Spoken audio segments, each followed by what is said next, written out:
Ryan Griggs, welcome to the Meat Mafia podcast, bro. Dude, I've been looking forward to this for so long. It's been a long time coming, man. Yeah. From Twitter to real life to now one of our best friends and now podcast guest. It's been a very special transformation. I mean, it's pretty cool, especially since listening to your very first episode. So, yeah, thanks for having me. Well, it's pretty funny, like the power of the internet. I feel like us three appreciate it more than most, but like the friends that us three have been able to build just through Twitter has been amazing. I feel like you're someone who leverages that more than anyone. Yeah, I mean, it literally saved my life, as we'll expand on my story, but yeah, it's literally the only reason why I was able to overcome everything that I've gone through. Yeah, you're the type of person in similar ways where I think we can say that Twitter has effectively changed the three of our lives for the better. You know, number one, you're connecting with the coolest people, you're learning so much information, and then if you use it the right way, you can actually build the best friends of your life too. Agreed. Like the three of us all wouldn't be in this room if it wasn't for Twitter. Yeah, without a question. Or even like talking about, we all started really growing our interest in this whole movement that like the Regenaissance basically of supporting regenerative and high quality food production in the US. Like we wouldn't really have that if it weren't for the connections that you can make on Twitter. And we've made connections with so many ranchers and other people just through the ability to leverage that network effect on Twitter and just meet people. DMs are incredible. So it's just an amazing leverage and networking tool. Yeah. And so for the listener that might not be as familiar with you, so not only are you one of our best friends, you're also the founder of the Regenaissance, which is this incredible US-made apparel line, shirts, t-shirts, hats, all US made, supporting the regenerative movement. Similar transformation to us, where you went from corporate job to feeling like that wasn't necessarily the right thing for you. Got into the regenerative agriculture movement. You did a ton of work at farms, which led to you launching the Regenaissance clothing line. Now you have the Regenaissance podcast, which just launched last week. So congrats on that. Thank you. Also fellow autoimmune guy as well too, Hashimoto's, which we'll get into. You've had an incredible transformation getting your health in order too. I know that's an ongoing transformation for you. But dude, your story the last 2 years it's mind-blowing, it's inspiring. There's a lot of different emotions that we could probably put behind it, but I guess take us back to where you were in the beginning of the pandemic and how you got to where you are today. Yeah, so like you're saying, I had a tech background. My whole life has been pretty straightforward. Grew up in suburby, middle America type situation, and didn't really have any really difficulties in life until the pandemic started. So right as the pandemic hit, I received news that my brother had stage 3 colon cancer, and that obviously flipped my world upside down because he was my older brother. I got really lucky in the sibling department, and so I knew as soon as that news happened that if it had ever progressed to stage 4 that I would go be a caretaker.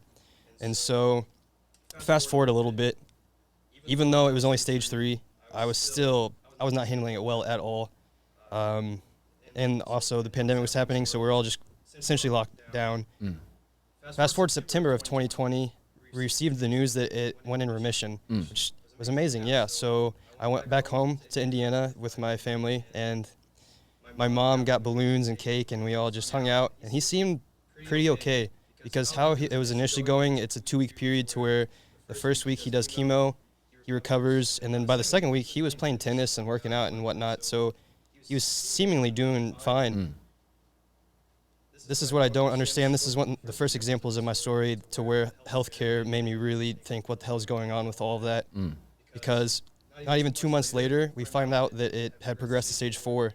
So it went from stage 3 to remission to stage 4. I don't know how the hell you messed that up so badly, give so much hope to a family, and then not even 2 months later, it just went to the worst possible stage of cancer. And I vividly remember when I got that news. I just walked in my friend's apartment. We were about to just hang out. And then I don't even know how to describe that feeling because I knew right away that meant I was going to go back to Indiana. And so I went back home for Christmas at that time, and then this was also the peak of the pandemic. This is another frustrating aspect. He was at the hospital for surgery in Indianapolis, so 3 hours away from where we're at. He only was allowed 1 hour of visitation with one person on Christmas Day, 2 months after being told, 2 months after he's being told his remission, and now he's spending Christmas pretty much alone after going through hell and having to get emergency surgery. That was just really frustrating, the fact that they showed no compassion with any of that. Yeah, I just remember just texting my brother, and it was not great. And that was the first time he ever texted me really for help. Because he'd always, I mean, you know, for guys, you don't really ask for help. You want, especially as an older brother. So I knew that was whenever he texted me about all of that, that this was legit. And so I decided that I was going to take 6 months off, the first 6 months off of 2021 from IBM, and go back to Indiana and be his caretaker. And at that time, I was actually in a serious relationship too. So my brother told me to come back like January 10th or 11th. And I didn't know at the time why he was doing that, but now I realize it's to give me time to spend with her and to just, I mean, I was essentially saying goodbye for 6 months. Not only that, had it been longer than 6 months, however long it was going to be, I was going to be there for him. I was not going to leave. And so obviously there was a lot of unknown with all of that. The thing I did before I left Austin to go back home, he wanted me to start calling all of the cancer centers for clinical trials in case we need Hail Marys. So I called Sloan Kettering, Cleveland Clinic, Vanderbilt, Mayo Clinic, and then the most important one, MD Anderson in Houston, which is the so-called, not only the top colon cancer, but the top cancer center in the world. And I want to highlight that because they're example number 2 of how they absolutely failed us. So we know cancer is obviously terrible. But whenever I went home, it was the moment I saw him, I knew that this was so much different than stage 3. I can't even really describe it. I just remember he was just in his recliner and he looked up at me, and yeah, he looked like shit. That's just the best way to put it. And whenever I initially planned to go back, I was going to be staying at his apartment, which is about 5 minutes away from my parents' house. That lasted that night because his pain was already really bad. I mean, he went over to his bed and he was already hobbling and just talking to me just how much pain he was in.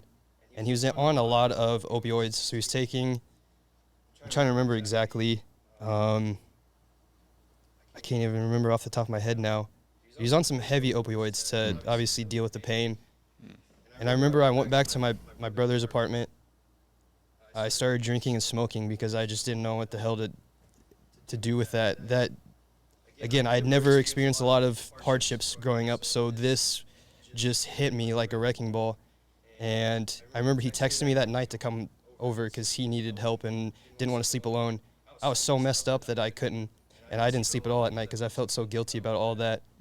So after that night, my dad and one of my brother's friends moved in another bed, and so I stayed in the same room with him. So it would be his bed, a recliner, and then my bed. And then that just pretty much just jump-started what I would describe hell on earth. So my mom was also, I completely forgot to mention this, my mom was also very ill at this time. Rewinding back to 2019, she was forced to retire from her health. So she was not very able-bodied at all. She was pretty much bedridden, and she would only go from her bed to the bathroom to the bonus room. That was pretty much all she was doing. So I was helping her. And my dad was obviously there and helping, but he had bad back and knees. So I was literally the only able-bodied. And then thinking about just all the pain, yeah, it just really messed me up immediately. I was not obviously sleeping from that. But the thing with cancer is it's funny. Whenever I was thinking about it, you think it's not some 24/7 thing, but cancer's 24/7. It does not care about your 9-to-5 job. It doesn't care about what the hell you're doing with your life, especially with chemo in place. So most of the nights he would spend just throwing up, insane amount of just hours upon hours of just throwing up. And I just remember there were so many days where I would just go empty his trash cans of puke.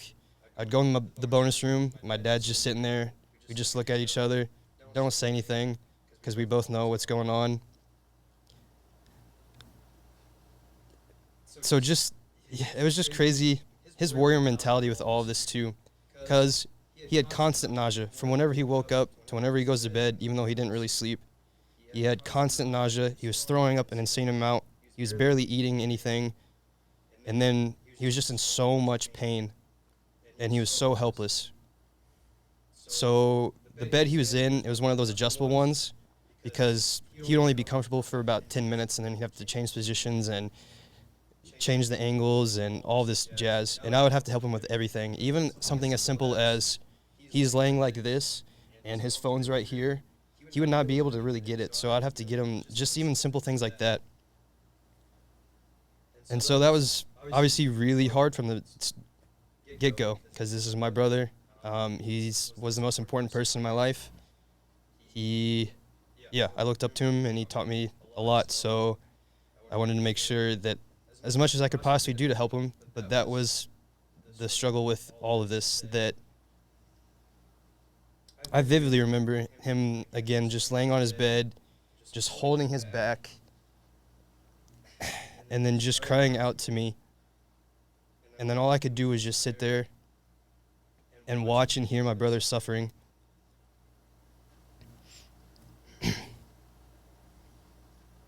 It's literally the most helpless feeling in the world.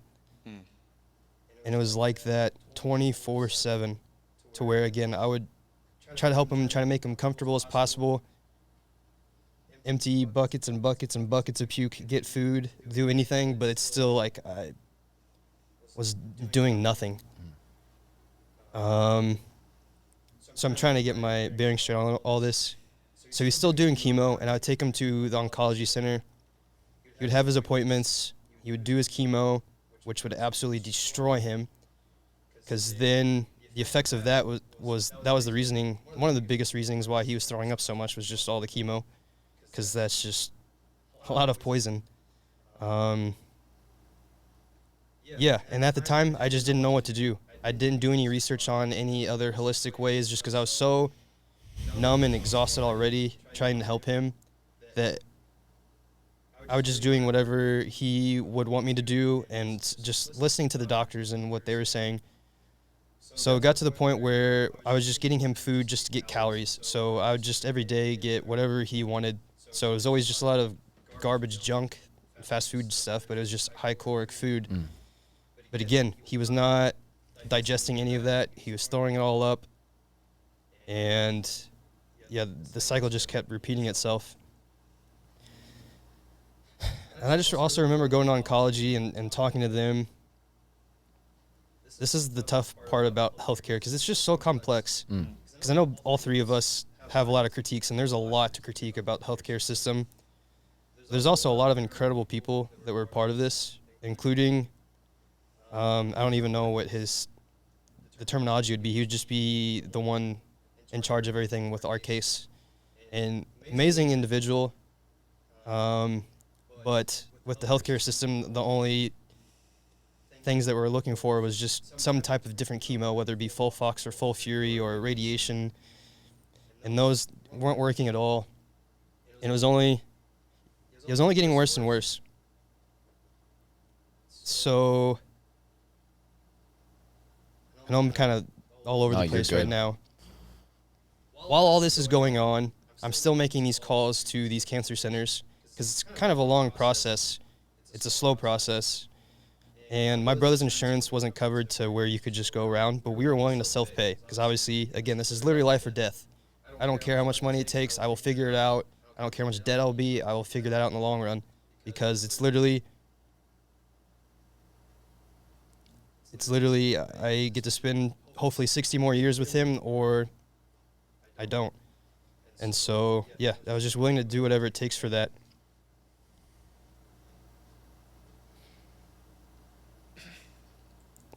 The pain kept getting worse and worse. He was losing more and more weight. Nothing was really working.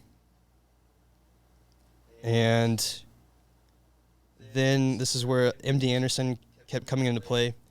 They were so incompetent. Every single week, there would be a new person talking, because you'd essentially talk to them and they were like, okay, we'll do some stuff and get back to you in a week. The week would come by, a new person would call. They'd be asking the same questions that were asked a week before. And I'm just thinking to myself, what the hell is going on? This is the top colon cancer center in the world. Right. and they're not giving a shit about this case at all with my brother. And so that was really frustrating in the back of my head because I didn't know what else I could be doing with him, because I would try to call and nothing, or I just didn't know what the hell to do with all of that, and they were not helping at all, showing no compassion. And I don't understand why. I still think about that quite a bit. I don't know if it was because of insurance reasons, so whenever you're trying to self-pay that they kind of just put that to the side, or it's just literally out of incompetence because there's just so much going on, and with that being the top colon cancer center, they've got an insane amount of cases and people to talk to and all of that. But that was very disheartening through a lot of that. So you're getting transferred to a new person every week, it seemed like? Essentially, yeah. Because I would just wait for them to call back, and they would call back, and it would be a new person, and it's just like a week had gone by and nothing has happened. And that happened numerous times, to where, it really didn't go anywhere. So that was going on in the background. I'm still trying to help, and essentially my schedule was I was not sleeping at all, trying to just help him as much as possible. And then the only way I could eat or sleep at all was I would go outside, smoke so much weed to where I just get an appetite, and then I would eat just a large dinner around like 7 p.m. because I wouldn't eat during the day at all. My appetite did not exist. Just seeing what was unfolding with my brother just destroyed my appetite. And I was also vegan at the time, so that added challenges. And I was really strict about that. So I was vegan for 2.5 years, and I had a lot of conviction with all of that. And so I wasn't not even sacrificing that through all of this. But I was barely eating any of that. And then literally the only way I could sleep was to just smoke so much weed that I pass out. Because thinking about just the helplessness, it turned my default state to fight or flight mode. And so I'd just be laying there exhausted, but I would hear like some noise that maybe my brother would make, and I'd just immediately jump or anything, just because I knew I would think about the scenario if he needed help and I was just passed out. Yeah. And then that would always be in the back of my head. So I was not able to really sleep with that at all. And then I'd wake up probably 6 or 7 a.m., let my dog out, take care of my mom, and then try to take care of my brother's stuff, go run errands, come back, and then just do whatever my brother needed help with. Because a lot of the time we were just sitting there in the room and just hanging out. But for the most part, he was also just throwing up a lot and just in pain a lot, and making sure that I had the time of the opioids that he could take, because you had to spread it apart and you can only take it a certain amount at a certain time.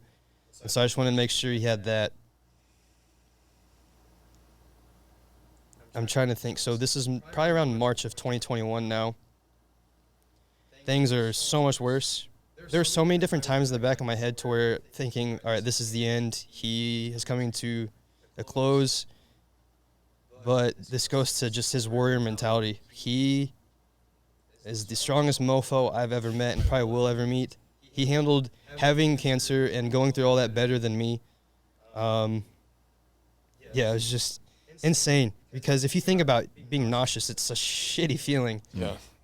Doing that over 3+ months while also being in an incredible amount of pain that these opioids are not even really helping. And yet he is just fighting, and he thinks he's legitimately going to beat this all. And it was the most inspiring thing I'll ever witness. It was just his attitude through all of this.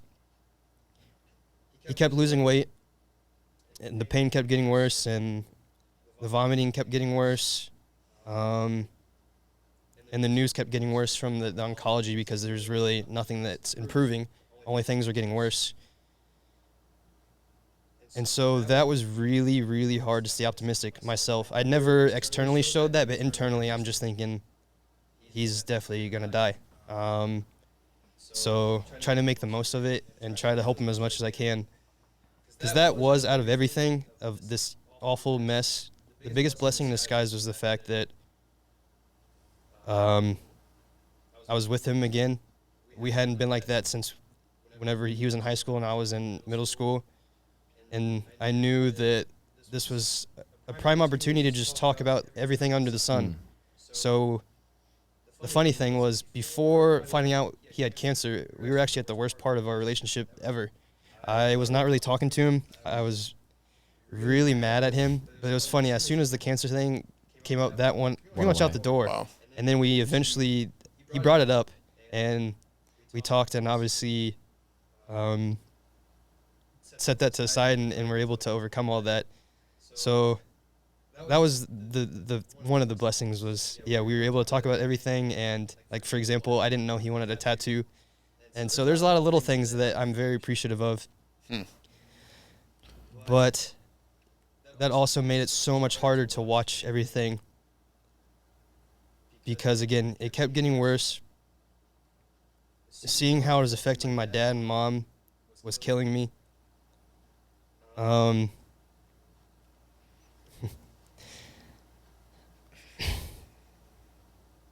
There was one specific time. It was leading up to, again, late March. Things kept getting worse. Nothing was improving, and we're told he's given weeks to live. And it made sense because he looked like, have you seen the boy in is it boy in striped pajamas or boy in white pajamas about the Holocaust? Yeah. I mean, there's very real scenes in there just showing the victims, and my brother looked like that. He was just all skin and bones. And this was a couple days after he'd been told that he had weeks to live. He hadn't bathed in about 2 weeks because by this time, he was just sitting in his bed in a recliner, and that was it. He was not eating at all because he was not keeping anything down. He's barely going to the bathroom. So I helped bathe him and took off his clothes, and this is also the type of warrior mentality he had. He had me take a picture of his backside. He was so weak that his back wasn't straight. And I could see his whole entire spine. The whole entire spine.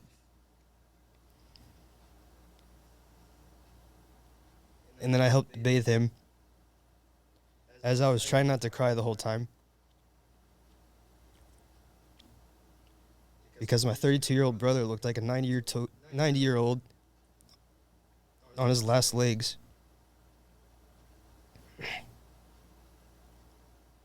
Fortunately, after that, I went on a long walk, and fortunately I didn't see anybody because I was just walking around my neighborhood just crying.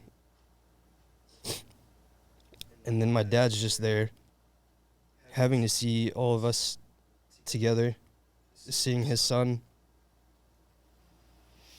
just an enormous amount of pain and suffering. Because I also remember that, I don't know if it was that day or the day before, he also hadn't been outside in a long time. So I was trying to find a wheelchair for him so I could wheel him outside and get some sunlight. And I just went pretty much like 50 feet, and that's all you can manage because he was in so much pain. And then I remember coming back, and my dad's in the driveway just looking at us. And I felt so bad because he's watching his younger son push his oldest son. And that's probably going to be one of the last times that we're together.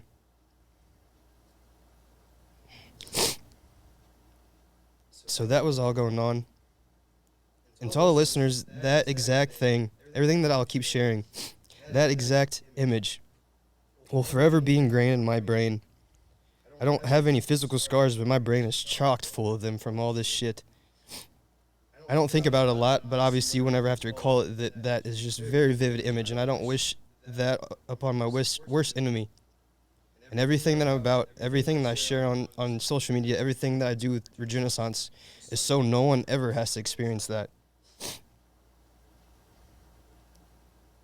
So going back to, so he had weeks to live, and he was obviously in such a rough shape that we can't do the last hurrah, because people always think about that with cancer and whatnot. You only got weeks to live. Okay, we can do a last hurrah and enjoy the time together. That does not exist, at least not for our case, because he's in so much pain. He's so weak that, that's just pointless to do. So we were just watching TV. This was April 14th. I vividly remember this day, and have it verified that it was April 14th of 2021. It was around like 10 or 11 a.m. We are about to get to watch some TV, to just hang out. And then all of a sudden, he just starts getting this really bad pain in his side. And then it gets worse and worse, and he just starts yelling.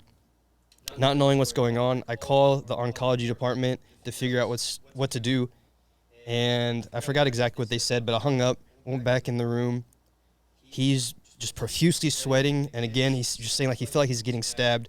So I called the oncology department again. I still don't understand why they did this, but she said, whatever you do not call 911. And so I hung up and went back in my brother's room, and it was only getting worse, so I went and called 911. And then I remember whenever they answered, it's funny in the movies, they say like take deep breaths or whatnot whenever that happens. It makes sense because as soon as I called, I was just spewing so quickly because I was obviously terrified of what was going on. And then I took a deep breath and explained everything. So they came, ambulance came and took him. We are at the hospital with my dad and with him. He's needing emergency surgery that night. And I remember telling my dad that if there's anything left in your heart and mind that you want to tell him now. Because there is a good chance that he wasn't going to make it through the surgery. This is also the double-edged sword. Because I really wish he didn't make it out of that surgery that night. So he had emergency surgery at like 10 p.m. It was just me, my dad, and the security guard. That was like straight out of a movie too. We were all just sitting there waiting for like an hour and a half, 2 hours, not knowing if he's going to come out alive or not. Tired as all hell. Yeah, that was just a very surreal, scary couple hours. The surgeon comes out and said he had a perforated bowel. So essentially, somewhere along his intestines, just a hole bursted open, and which explained why he said he felt like he was getting stabbed. I don't know exactly. I can't remember exactly what the surgeon did, but I remember he said he took part of another organ and like wrapped it around, did some wild stuff, and insanely incredible the fact that he was able to do that. And he felt really confident about my brother's recovery, which I was really shocked about because he's always, again, he's been weak as hell this whole 3 months. So yeah, he is then in an ICU. And then this is really when the hell begins and why I say I wish he would have died that night. Because I didn't even really talk a lot about being with him in his room. Yeah, my mind's all over the place. The first 2.5 nights he spent in ICU, and he was on a ventilator, so he couldn't even talk. So I spent pretty much the whole time there with him. He needed a whiteboard, and that's how we communicated with all the nurses. The nurses there for the ICU were incredible. Yeah, some of the most kind-hearted people I've ever met, especially in such a stressful environment such as the ICU. Unfortunately, we were at I don't know if it was the nicest or one of the nicest hospitals in my hometown. So that was the good thing about all of that. But just seeing him just in his condition with just the ventilator was definitely challenging because I'd already been, again, really exhausted. I probably was getting at max 3 hours of sleep a night, and obviously that's terrible quality sleep with just a high-stress environment of being his caretaker. And then staying there overnight, I definitely did not sleep at all because they have to make rounds constantly, so you don't really have peace at all. He's taken off the ventilator, and then he's moved down to one floor. The ventilator spread his vocal cords apart, so he couldn't even, whenever he would try to talk, it would just sound like nothing. You don't hear anything. And so that began the really big challenge of trying to communicate still. So I was essentially his spokesman because we had understood just verbally. So I understood what he was trying to get out for the most part in his cues and all that. So the nurses would come and I'd have to talk. That was also really challenging because then depending on the person, depending on the nurse, they would speak over him, and I could tell the frustration from his perspective because they would try to finish what he's saying, and a lot of times they're way off of what he was trying to get at. They were saying that he's still going to be making it out, which again, I still was genuinely shocked of all this because I think he weighed probably 115 pounds. It was just skin and bones. This was also the power of just family and community that I was very grateful for, because had I not had my aunt and dad and uncle and other friends and family, I would have been absolutely toast myself, because the hospital is just a hellish place with just crazy blue lights. It looks like an insane asylum. For the guests, you get this really uncomfortable couch that you try to sleep on. And again, people are coming and going, moving, changing their meds and all that stuff to where you're not sleeping at all. One of these days of the couple of weeks that he spent in this floor, I didn't realize what was happening at the time. It started around midnight. He essentially was getting delirious, and I had never experienced that in person, and I was really confused because he kept having me get the nurses to come back to get meds, all kinds of things, just not really making any sense, and having me have all these odd requests to help him. And I was so exhausted because at this point it had been probably 36 hours I had gone without sleep. I was just holding on to the bed, trying not to pass out, and then he was talking to me, saying, like, what's going on, man? You're pushing away. And that was really messing with my head because I was thinking, what more could I be doing to showcase that I'm in this for the long haul? I'm literally doing whatever it takes to be there for you. But then he started saying things like, is there a person in the corner? Is there someone to coming to get me? And then I realized, it's not him, and his mind's going insane. And that was just incredibly stressful because it was constant. He was having me get the nurses to come back and do all kinds of things. By now it's like 4 or 5 a.m. I'm on the verge of having a panic attack, trying not to pass out. I'm like holding on to the bed to just stand up straight. And things were only getting worse. And then he starts thinking that he's dying and that he can't breathe, but he's having a panic attack. I don't know if you guys ever had that, but like your head just starts spinning, and it feels like you just can't breathe at all. And that's what he thought. He thought he was dying, but it was just that. But again, he kept having me getting the nurses constantly, and that poor nurse, she was by herself. This is another issue with the healthcare system. They're just severely overworked, severely understaffed. So she's obviously got all these other cases, but my brother's having me trying to get her constantly. She's an absolute angel with all of that and very accommodating.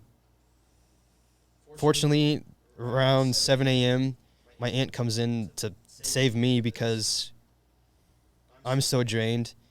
He just needed sleep because, again, with all of the changes in the meds, whenever it needs to be changed, it starts beeping. And so he was not sleeping at all. And so that's why he got delirious out of all of that. They gave him some sleep meds, and then he just passed out. My aunt took over for me, and then I went home. Again, there'd been 36 hours plus of no sleep. I get a really, really, really strong form of just some sleep pill, and then I pass out. My body had been so stressed from all of this that I woke up about 2 hours later. And so this was probably 10 or 11 a.m. that day, and then I went back to the hospital and did it all again.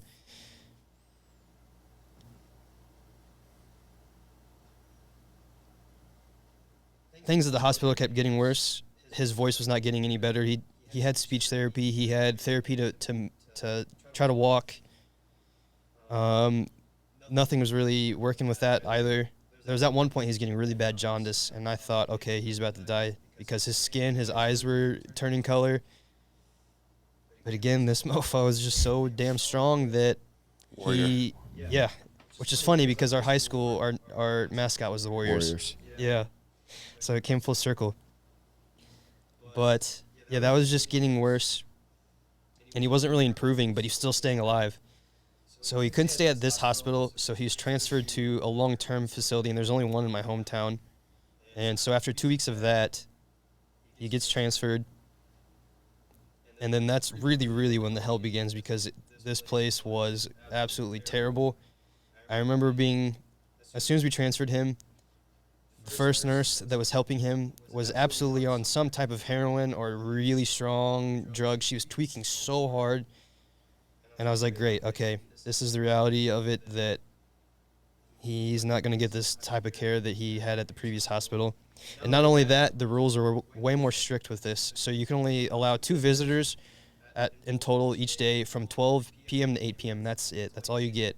And so I created a Google spreadsheet to where friends and family could sign up and ensure that everyone that wants to see him gets that time. But also I wanted to make sure that my mom, she obviously wanted to see him, but she was not mentally, physically there to where she could help with him. So whenever she signed up, I made sure, most likely, that I'd be signing up so I could stay there the whole 8 hours. Yeah. The care there was very hit or miss because most of the nurses were travel nurses. A lot of them could barely understand English, which is wild. I remember there'd be so many times where I would be with my brother and we'd ask them to repeat what we said. They would have no clue. So that would really mess with my head, because whenever you're not there, you have to entrust these people. They're not even understanding what he's saying. Yeah, that was very tough. And I remember he would be really pissed off about all this. And I remember at the time he would talk about how they weren't really thinking critically at all, and how always going by the book, and if it doesn't work, then you're just shit out of luck. I didn't really believe him at the time, and looking back, he was right, absolutely, that it's just very chaotic. So he was critiquing them? Oh, yeah, like crazy.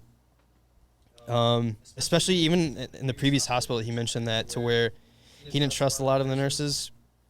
And, yeah, he was just saying how they go by the book, and if XYZ doesn't work, I don't know what to do. And that happened with oncology. That's kind of why I was saying he had very good intentions, and he was a very wonderful guy and very compassionate for us.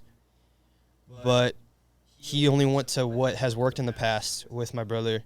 And so that's why he said you only have weeks to live. It turns out why he had a perforated bowel is from all the opioids that had blocked his system so badly that it wasn't digesting, it wasn't going through, so everything was just coming back up, which is why explained why he was throwing up so much, and explained why even one time he wasn't eating a whole lot, so I actually had given him an edible, and he ate a ton. I felt really guilty at the time, because then the next pretty much 8 hours, he was just throwing insane amount. Just all the food he ate, immediately came back up. So going back to, this long-term facility,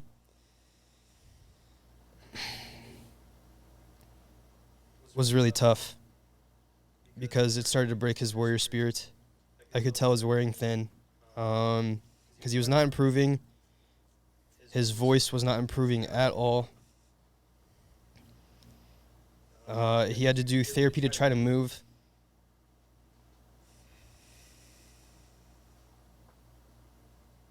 But he was so weak.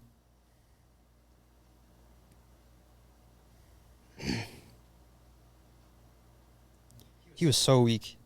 And just, there's just one point that I just remember him breaking down.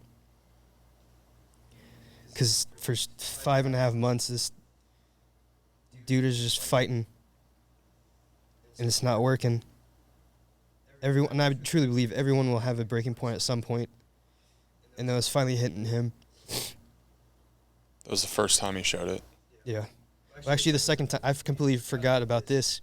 With MD Anderson, I completely forgot to go back to that. Before we were given weeks to live, we still were talking to MD Anderson, and nothing had progressed at all. Because I was even willing to just have him move down to Austin with me, because I still had my apartment. I was just going to buy the same bed that he had. I was going to put up at my place, and then we would just drive to MD Anderson in Houston and come back. But nothing had happened. We didn't even get a first appointment, and then it was obviously too late. And I remember he was sitting in his recliner, I was sitting in my bed, and he looked at me and said, "It's like they don't give a fuck about me, man." And I'll never forget that. because here's this top colon cancer center, not in America, but in the freaking world. My brother was in such horrible shape that he's got to rely on people. You've got to rely on these people, these institutions that you're supposed to rely on, and they utterly failed him. And I'm not going to say I'll never forgive them, but it's very hard, because I drove through Galveston about a year ago, and I passed MD Anderson, and I just started sweating and getting really furious, and I was so close to going off that exit and walking in, and I would have gone to jail most likely, but I realized that would have been a really stupid move, so I just kept driving. But just stuff like that that really, yeah, I'll just allude back to that later on. But that was, I would say, the second point, because that first one was he kind of lost hope there. The second one, he really broke down, though, because I remember I was wheeling him in the hallway, and he just broke down, and that fucking sucked to watch, because I knew in the back of my head that he was still most likely dying, but you just don't know when. Unfortunately, there too, those people that were helping him with speech therapy and actually like physical therapy, incredible people, especially with that facility and the resources they had at that time. It was only getting worse. And again, at 8 p.m. we normally would have to leave. There was one night where he wanted me to stay and be there a couple extra hours. I couldn't remember the reasoning why. He just wanted me to be there for safety. And so I called who I needed to call and got special permission to have that. I missed their call. Unfortunately, she left a voicemail because the two nurses that came in told me, it was like, okay, it's time to leave. And I was like, no, I'm staying here, and I've got permission to be here. And I told them my name, and I guess my name wasn't on any list or anything, so they're like, no, you still got to go. I was like, I literally got permission, but they were not including that at all, did not take that consideration at all. They just wanted to follow the rules, showed no compassion to where here's my brother who's on the verge of death, and they showed zero compassion about that because of some dumb shit rules. I would have definitely had to be carried out in handcuffs had I not had that voicemail, because then I played that and they let me stay. But I just remember thinking about that, and I think about that a lot too, because it's selected compassion that they showed. I just don't understand that at all. So things kept getting worse, and his pain only kept getting worse. Sorry, I'm glossing over a lot of stuff, because then he also had a gigantic hole essentially in his gut, because whenever he had surgery, I mean, it opened up everything. Yeah. That wasn't really healing at all. His wound was not healing. He was only getting weaker. His voice was not improving. They kept umping up the amount of meds he was taking. They'd even give him fentanyl patches. So essentially, he had a fentanyl patch. He had diluted. He had oxycodone, Oxycontin, so much opioids, and it wasn't working. Because I know for a fact, too, those fentanyl patches that he had on his arm, I'm pretty sure if they put on to, like, any of our arms, we would have died immediately in overdose. Really? Yeah. Wow. So, yeah, that was only getting worse, and time was only going on, and May rolls around.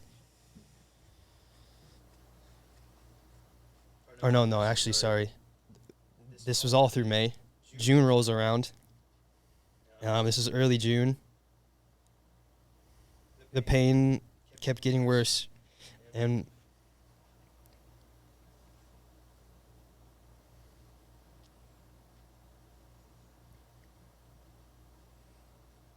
the night before he decided to accept his fate and choose hospice, it was just us two. I was on the left side of his bed. He was laying on his left side facing me. The pain was only getting so bad, and they had given him so much medicine, and they couldn't give him any more at that time. So he kept saying over and over and over again, kill me, just fucking kill me. and he was looking at me in my eyes. And as he was doing that, he slowly moved his frail little arm in the form of a gun, looking me in the eyes, and he pointed at his temple and clicked it. I had to go home and tell my dad that that's what just happened. So the next day, me and my dad are there. The same thing happens again. He's just saying that over and over again, except my dad's there watching. And I have to look at my dad as he's watching his son just suffer. And he finally chose hospice. So not only that, he's having to accept the fact that his son's about to die. The poor nurse, she's on her knees, just bawling her eyes out, saying there's more she wished she could have done, that she felt so helpless. How she was doing that, that's the best way to describe being a caretaker for that. It's the most helpless feeling in the world. I would have liked to say, like, before all this unfolded, that I would have given my life for my brother. Without a doubt, after one day, I would have done anything for him to not suffer like that. So he's admitted into hospice. Fortunately, this is a brand new facility in my hometown. Incredible. The nurses are little angels. And so I stayed with him. He was only there for 2.5 days. This is also just showing the power of your mind. Because also the nurses mentioned this before too, how there'd be people that'd come in that'd been fighting for months on end. They finally went into hospice and they would die a day or two later. And that's true. There's so much truth to that. But yeah, he was admitted, and I made sure to tell his friends and family to come and share your last words. The second day rolls around. I didn't realize this happens. He lost his ability to speak, so he could hear us, but he was mute, and like he would just kind of mumble and moan, and that was it. And people would come in and talk. The last day of his life rolls around, June 11th. I tell him my last words, and then I remember the nurses said it was time, so my mom was talking in the chapel, so I went and got her. She was sitting on his right side, I was sitting on his left. I watched him die.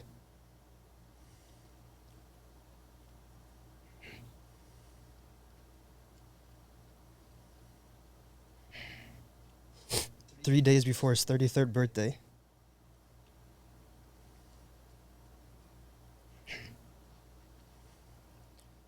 So I had to text all the friends and family that he passed. And I remember, just like any Hoosier does, because I'm from Indiana, me and his close friend that had become one of my good friends, we went and shot hoops.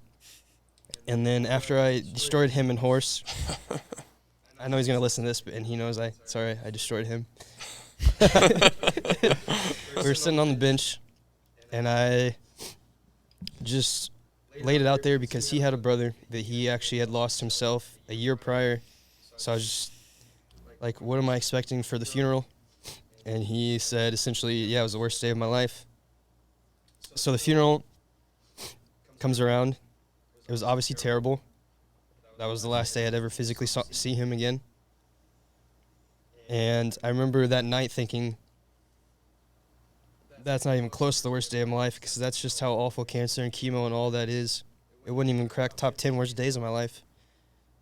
Again, going back to seeing his whole entire spine, I don't wish that image on anybody. And so I was completely numb to the world after that. Because again, I mentioned this previously, I was in a serious relationship at the time. I didn't know how to handle all that. I completely shut her out during all of that. That quickly ended after all of this. And then this whole entire time, I knew I was not going to go back to IBM. I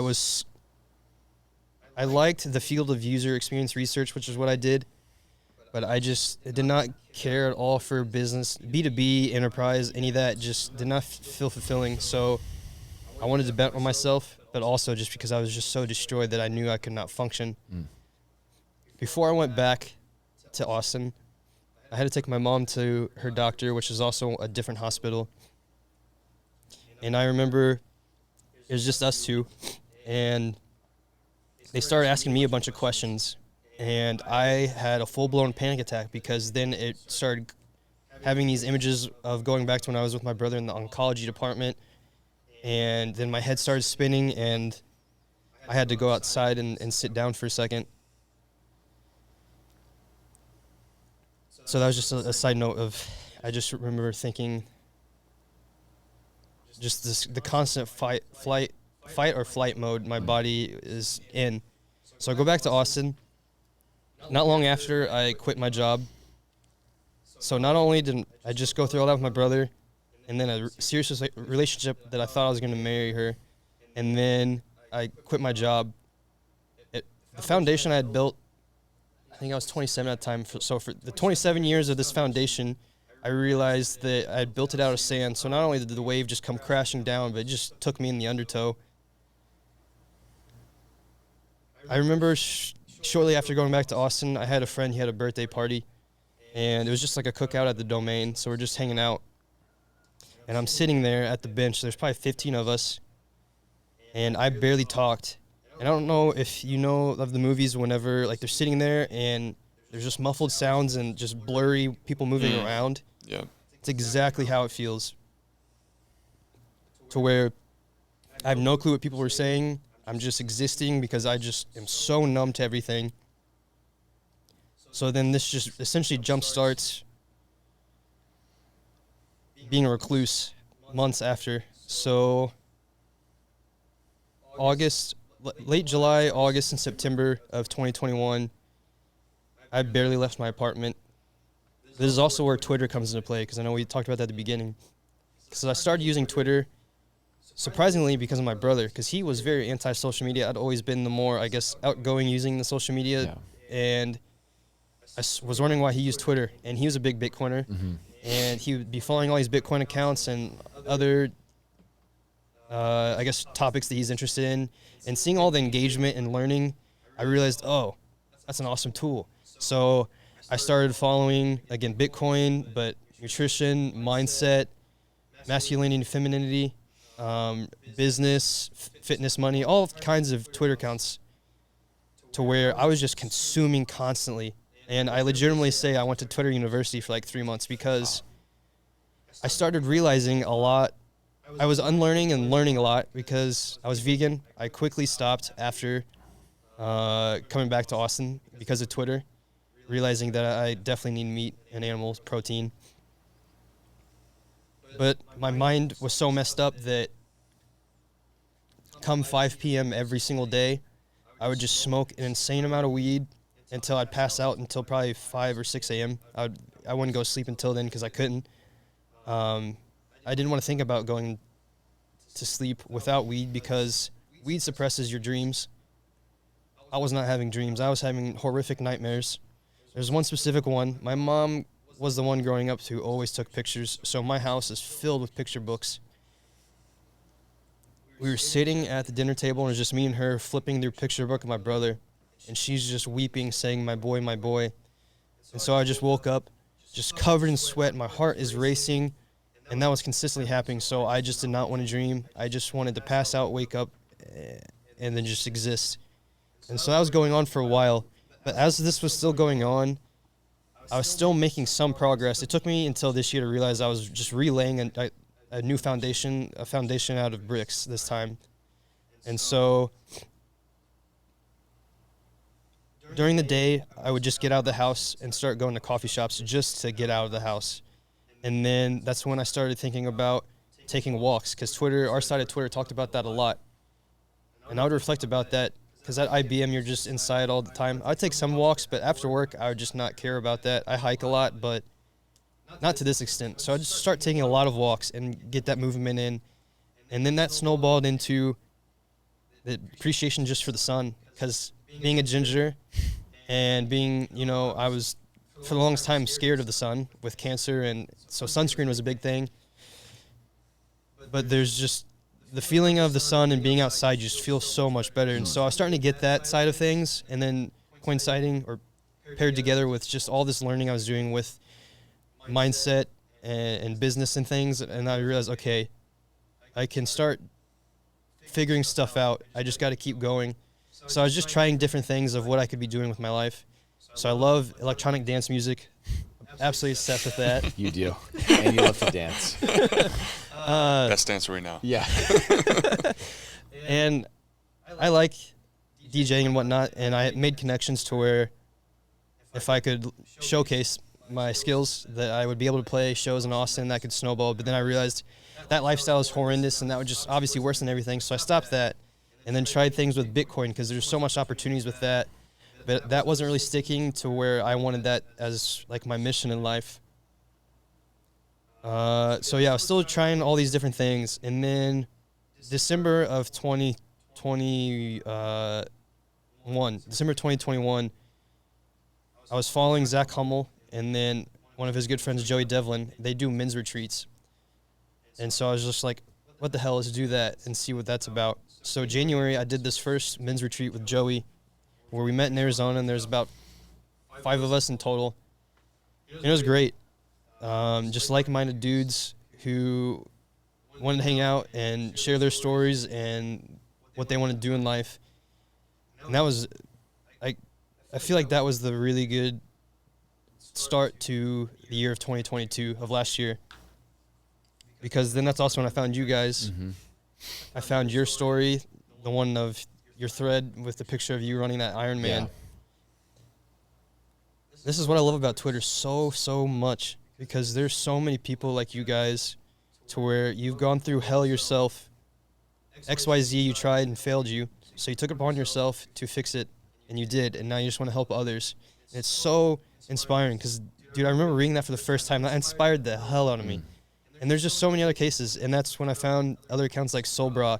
He gets a lot of flack, but for me personally, he has had a massive influence on me, because just his attitude towards life, I mean, it adds in the esoteric health stuff, so I would start thinking about grounding and what I'm wearing and more about sunlight and all that jazz. But things were starting to still progress, but at the same time, I had not done the inner work with my family. And so I just kind of suppressed all the trauma through it while all this was going on. February of last year rolled around, and I realized I wanted to do something with health and nutrition, which made sense, obviously, with all the things I'd gone through. I, growing up, was not healthy at all. I had the standard American diet. My breakfast was Pop-Tarts and cereal, occasional eggs, but not really. And so I was thinking about something like that, and around that time, I discovered regenerative agriculture and homesteading on Twitter. Somehow found my way into that. Ashley, her handle Rizoma Field School, she was hosting this homestead course. That's an 8-week course, and it's with other folks in the ag space, and they bring on guests, and it just seemed like a really cool opportunity. Fortunately, I found out about this on a Friday. The following Monday was when it started, so I immediately signed up and joined that, and that was really the start to where I'm at now. Amazing class, very engaging, awesome guests. It was only 2 days a week, and then that second day out of the week, it eventually split up to where whatever type of environment you want to have your own, whether it be homestead or actual ranch or farm. So I joined Jordan Hedberg, because he ranches in Colorado and they're dry, and that's very similar to Texas. And so I was thinking I would probably be just working in Texas. While all this was going on, I had this huge road trip planned for all of last year, because that was the one thing me and my brother never got to do, but we would talk about it a lot. That was the one thing that we're just looking forward to, keeping the hope alive. I had a really good friend from Japan who I'd met in college, and he went back to Japan, and I was really looking forward to taking him and going there. So obviously that didn't happen, and so I just decided to do this road trip around America. Initially, it was not even dealing with agriculture, but then I kept changing the itinerary to where now I'm visiting Jordan Hedberg in Colorado, and same with Josh Rayner Gold, and then Jason Rick, because I wanted to visit Case Bradford. He's not in agriculture, but he's another Twitter guy who had become one of my good friends, and I just wanted to start meeting people that I'd been talking through on Twitter. Because after everything, I'd realized a lot of the friends I had made weren't the best, and so I really turned to Twitter for all of that. So I start this road trip while I'm also taking this homestead course, because it's obviously online, so I can do all of that. And I remember visiting Josh Trainer Gold, and the first thing we do is process chickens. I remember those pictures. Yeah. So I went from vegan for 2.5 years to a year later, I'm chopping the heads off of a chicken. Did you eat it raw with him? No, but it was surreal. That night, I remember, so in exchange for helping them, I got a free bird. And I was visiting some friends, and I just remember having that pasture-raised, regenerative-raised chicken with him. And even though I did not work on that farm to where before you got the broilers and actually doing everything, I was just there to process, and then eating it just made you that much closer to food. And so that was really surreal. Then I went to Jordan Hedberg's ranch, and that's the first time I stayed on a ranch and actually helped with work. And that really changed everything, because all the food they were making was so unbelievable. None of the food I've ever had in a grocery store.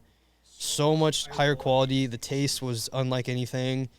Just all kinds of beef dishes with their produce that they have out back.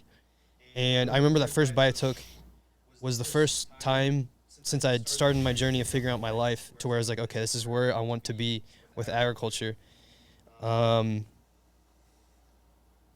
this is another thing that just kept changing, though, because I was still having all these gut issues, completely glossed over that I'd gone to my gastro in Austin, did a colonoscopy and endoscopy because I couldn't figure out what was going on.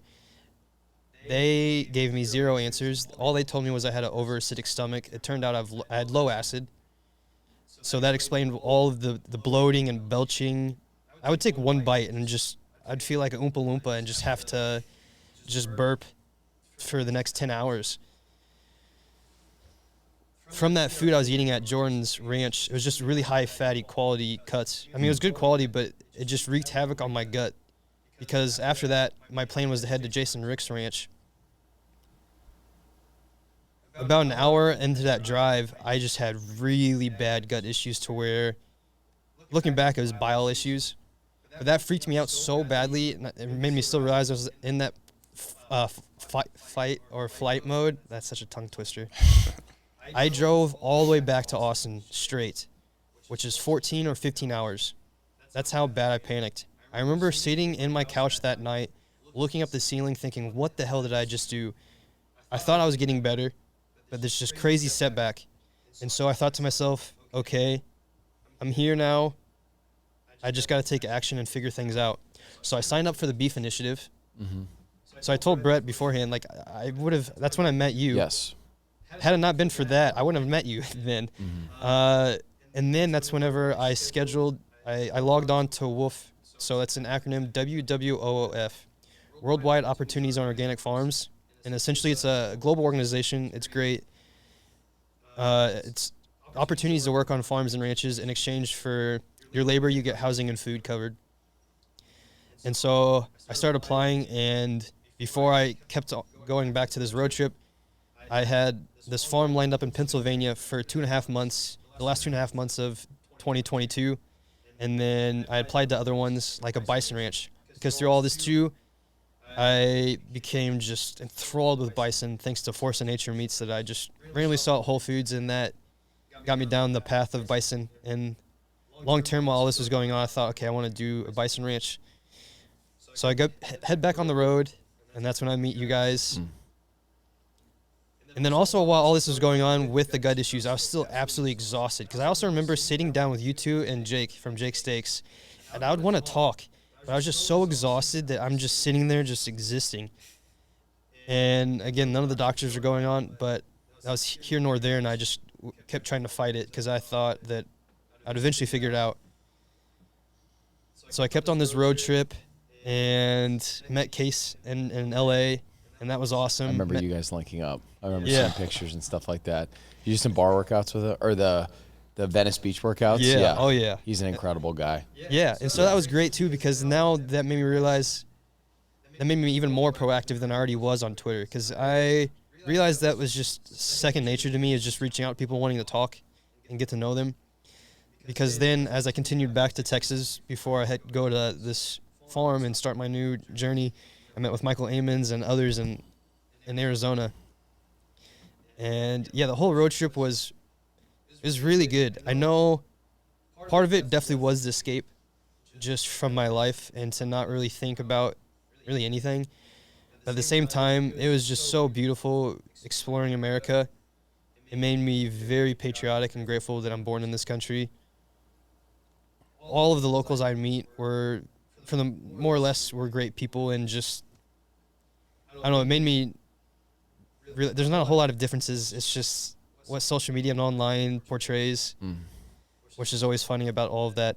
But yeah, so I head back to Austin, and so this was before September, like late August. I get a small storage unit to place some of my brother's stuff in, because I don't know when I'm coming back to Austin. And then I head to this farm in Pennsylvania, and then that's when I start this new journey on a farm. And that was really surreal. I remember that first day, it was pouring down rain, which was a great intro because I had to help work in the cornfields. So I'm just drenched, but I realized that's where I want to be. And at that time, I'd started sharing and writing some things on Twitter. But then, shortly after I started on this farm, I shared my story up until this point and my goals with Twitter, because with everything I was doing on the farm, I really wanted to start sharing everything that I was doing, documenting everything, just start writing information on just agriculture as a whole. And then that thread of my story went viral, and that was a life-changing day, because I had probably 1,000 followers, and then the next day I probably had like 7,000, and connected with people that I did not think were possible. Even because I'm so into Bitcoin, John Velas, I remember, messaged me on the side and asking to come on his podcast. I was at this local cafe in a small town, Maryland. I shut my laptop and had to go for a walk because I was just like, okay, this is like the next leap into this journey. It was a huge jump. It's huge. Yeah. So that was awesome. I remember when that went viral too, because we had met a couple months before that. And I remember us having some calls out in Pennsylvania, and I remember that being your first big pop. But it was like, I saw it was viral, and then I checked the next day, and I was like, holy shit, he went from like 1,000 to 7,000 followers. But it's an amazing feeling, just because Twitter, you wouldn't be the person you are today without Twitter. And there's so many. That's one of the things about you is I feel like you have such respect and admiration from the people that you learn from. But then to actually go the jump from consumer to creator and being like, all right, this is actually real. I followed a lot of these people for so long. Now I can actually do this myself too. It's an amazing feeling. Yeah, no, for sure. Yeah, so just on that farm, and you just talk, I guess, on that experience. So I would have to, it essentially start on Tuesdays, to where you'd meet at the farm owner's house at 6:30, and you essentially game plan the whole week. And then you just go out and you do your work. And typically, for the most part, it was doing your animal chores. So this place was 250 acres. They had lamb, cows, pigs, rabbits, chickens, turkeys. And so they had a lot. And then they also had more produce than I thought was possible. So much that I had never seen. And so you're doing all the chores. You have the feed and making the feed and rotating them. But then a lot of the time was just spent out in the fields just picking produce, because with the fact they don't do any sprays, they don't do tilling and trying to do regenerative, with their resources, you're just out there hand picking it all. And so that's actually why I was saying I've been listening to your podcast, because you're just out there on the field. And so I'd just be listening to podcasts. And this also really helped a lot, because another guy that had a huge influence on me is Brute de Force. He was the only person I had notifications on because of his Twitter Spaces, because he is huge about mentality. Disregard what he's a very polarizing figure. A lot of people would not even give him the chance to hear what he has to say, which I think is foolish, because he has a lot of wisdom to share. Because at this time, I was agnostic. My whole adult life, I was agnostic. I grew up Christian. But he kept talking about God-given talents and really thinking about it and leaning into that. And I was ignoring that. But every space, he would talk about that. And not only just talking about that, but whatever happens in your life, you just have to steamroll ahead and just keep going. And so I just ingrained that in my head and realized he was really right about God-given gifts. And so I started really leaning in heavily to that. And that really translated to what I was doing on Twitter. But then going back to the farm work and my health kept getting worse and worse, which was really frustrating because I loved everything I was doing on the farm. Again, I really, truly felt like that's for the first time, not even in the last 3 years, but my whole life, that's the first time I felt like this is where I need to be. Just being out in the fields. I love nature and animals. But it got to the point where whenever I was helping with feed, everything just felt like a 100-pound dumbbell. It was very hilly, so how the land of their farm worked, essentially there's this flat piece of land and then 2 giant hills. And so you had to do a lot with both the hills. And I remember I'd just walk up at the top, and it felt like I just ran a half marathon. And I've ran the Austin half marathon before, 2 years before that. And so I couldn't figure out what was going on with that, but I was still just trying to push forward with all of that. It got to the point where, so we would have an hour-and-a-half lunch break. I would eat as quick as possible, go to my house, and just collapse on the floor and just try to take a nap for 30 minutes. And that's the only way I would get by doing the second half of the day. 5 p.m. rolls around. I try to go to the local cafe because there's no Wi-Fi at the farm and just write as much as I could for Twitter. Like, I wanted that so badly. I was doing whatever it took, even though I couldn't figure out what was going on with my health. I was losing weight constantly. I was yo-yoing my diet to where I tried carnivore, or I just tried taking out vegetables. I was trying all kinds of things. I was not patient at all. You're tweaking a lot. I remember that. Yeah. I was tweaking so much. I couldn't just figure out what the heck was going on, and that was really frustrating because then they started putting me in charge of the farmers markets, which was great. They had 4 farmers markets a week, Thursday through Sunday, and it pretty much came to the point where I was doing all 4 of them, and then it came to the point where a couple of them I would do by myself. And I just remember even trying to get the tents out of the van, it took everything out of me just to do that and set up everything. And then after all that would end, I would just come back to the house and just exist until I'd collapse at like 9 p.m. I'd wake up at 5:30, and it felt like I didn't even go to sleep. So I'd tell the farm, and this was also what I was really grateful for, is they were very accommodating towards my circumstance because they could see I was putting in an effort. I wasn't faking any of that because obviously with a lot of work, people probably do fake injuries and whatnot. So I went to a local gastro about an hour away, and I remember I walked in.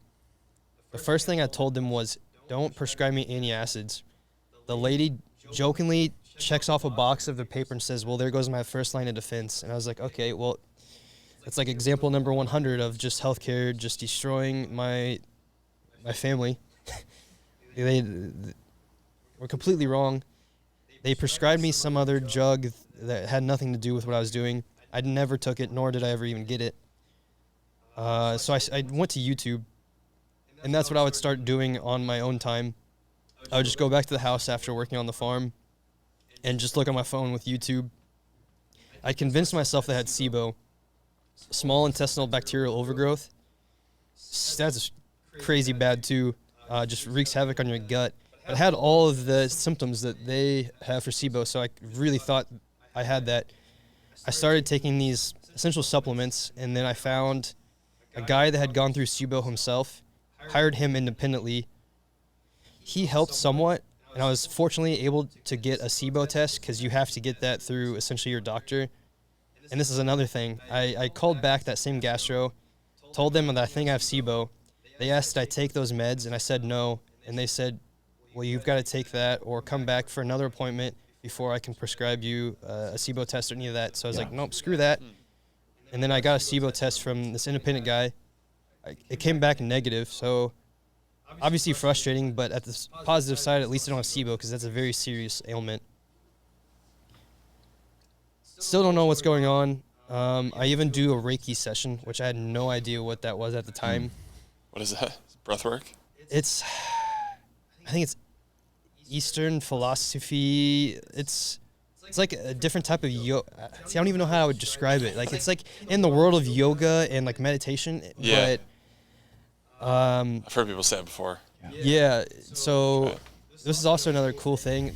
So the farm owners bartered essentially. They gave her some food, and she helped and did a Reiki session. So I laid on this, not bed, but laid on a couch, you would say, and she did her session and would feel around my gut and everything, and she would say I had all this negative pent-up energy stored in my gut, and to find ways to get that out. So she's saying, like, go out in the woods and just yell. And I didn't know what to take of that at the start, because obviously I didn't know what Reiki was, so it felt very woo-woo. And then I definitely ignored that and realized now she was definitely right. Going back on the farm, I'm still doing all the farm chores and writing a bunch on Twitter and sharing everything. But I'm losing my mind because it's essentially now almost 2 years where I haven't woken up refreshed. I'm getting weaker and weaker. I'm not getting any answers. And not only that, it just felt like I'm not going anywhere with my life, so it's just mind games in my head. So I actually took time off from the farm to go to Pittsburgh and do some more testing. That actually came back and was not helpful at all. Surprise, surprise through that. And so I actually had to leave this farm early, which I didn't really share online at all because it was just really frustrating. I was eating the healthiest I'd ever been eating in my life. I was on a farm outside, but my health kept getting worse, and I was not getting answers. So, yeah, it was just constant mind battles. I went back home for Christmas. I've also completely glossed over that. This whole year, too, I realized I was suppressing a lot of stuff with my mom because that June of 2022, I went back home before I actually went and met you guys. She was really bad. Her mental declined so rapidly, even before my brother's stuff, that obviously expedited everything. So she was forced to retire because she had shingles, gout, sleep apnea. Her job, she taught special ed, very stressful environment, awful diet, no sleep, so it all made sense. She was diagnosed with coronary artery disease, so that's the most common form of heart disease. Her kidneys and liver were failing. She needed a transplant for both, but she was deemed inoperable because of her heart condition. There was about 5 times where she had to go get 2 liters of fluid drained from her lungs. So she was just really suffering. For a while, I thought she actually had dementia. I actually got friends and family together I made like a Google Doc to create a list of things that had really warned us and thought she might actually have this. She got tested. Fortunately, she didn't have that. But yeah, as all this was going on, it was only getting worse. And whenever I was home, we were sitting outside. Growing up, we used to play just the simple memory card game where you just flip cards and try to get the pairs of memory. And so we played that on the table. And it was brutal to watch her try to do that because she'd make the same moves over and over again, even though like it was the most obvious moves. So that was really tough to watch. And I realized, too, I'd suppressed that even more down with all my brother's stuff. So going back to December, I came home for Christmas because I had this bison ranch lined up in Montana, Roam Free Ranch. I was supposed to start January 31st of this year. I stopped with this first doctor that I hired independently just because it did not go as well as I'd hoped. Fortunately, the SIBO stuff helped, but overall it didn't help. I went to Twitter and found his name's Alejandro AD. I think he's like 19 years old, maybe 18 at the time. Wow. He had gone through severe gut issues himself, and again, everything failed him, so he just went down the rabbit hole and healed himself. I'm so grateful I'd found him because that's when everything started to finally help. Because this is also crazy. He's 18, and he knew I had low acid stomach, so that was one of the first things he helped me with. These previous 18 months, I spent exorbitant amount of money from all kinds of tests and doctors. And it's just mind-boggling this 18-year-old kid helped me more. So continue on with that. He was just explaining a lot in detail and had this plan set to take these supplements. But then also in December, he had me take independent blood work for an extensive vitamin and mineral panel and thyroid, because I explained all my symptoms. Because essentially my symptoms were severe exhaustion. That was the biggest one, to where I would sleep, wake up as if I didn't go to sleep at all. Very bad joint and pain inflammation, because when I was on that farm too, got to the point where every step I was taking was painful. Awful memory, cloudy brain fog, thinning hair, dry brittle skin, nails, crazy bad gut issues, bloating, and puffy face. So that's why I've got the baby fat on my cheeks. It's actually from Hashimoto's. But those 2 tests answered all of my questions from the previous 2.5 years. Wow. And that's wild, because not a single doctor had me take any of those tests. So I was deficient in a lot of vitamins and minerals, but then also that's when I learned I had Hashimoto's, which is a severe form of hypothyroidism that is extremely debilitating. It's an autoimmune condition. And explained why, I just never had any energy despite sleeping. Can you talk about what you've learned about Hashimoto's, just like for the listeners' benefit? Just like, how do you get that? Like, where does it come from? So to be honest, I've never done research on it because I've been so frustrated with it all, but I know how I've personally gotten it. I can't tell you exactly what, like, the full details of the science of Hashimoto's. I got it from the severe high stress environment, lack of sleep, because it's all connected. It's the gut-brain connection. And then just an awful diet, because I completely missed this part. After my brother died and switched back from being vegan, I was emotionally eating with all the weed I was smoking, and it was all ultra-processed junk. So I just destroyed my gut, which was already destroyed from just those 6 months because I wasn't eating. When I came back to Austin after he died, I weighed 124 pounds. Oh my God. I have old pictures. Wow. I looked absolutely horrendous. What do you know? Probably like 165, 170. Wow. And so, yeah, just the severe stress, the severe lack of sleep, and just awful diet, it made sense why that happened, why I developed that. Because then also, all of that traveling I was doing, and then the intense farm labor, both of those are terrible for your thyroid whenever it's in this condition that I had.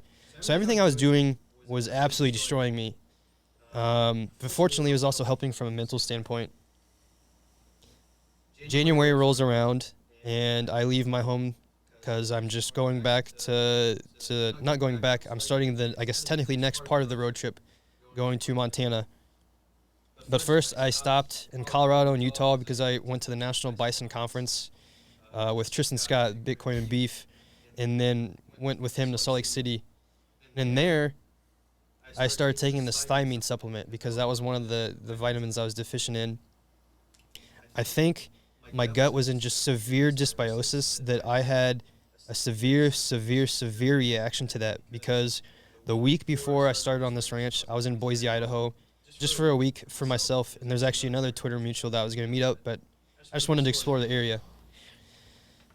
I took thiamine the night before I left Tristan's place, and I remember waking up and driving, and it was only 3 hours to Boise, and I just felt terrible, just even more exhausted, nauseous, very weak.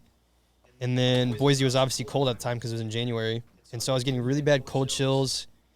And I got to my Airbnb. It's in this loft above a garage. I woke up the next day with just insane fatigue.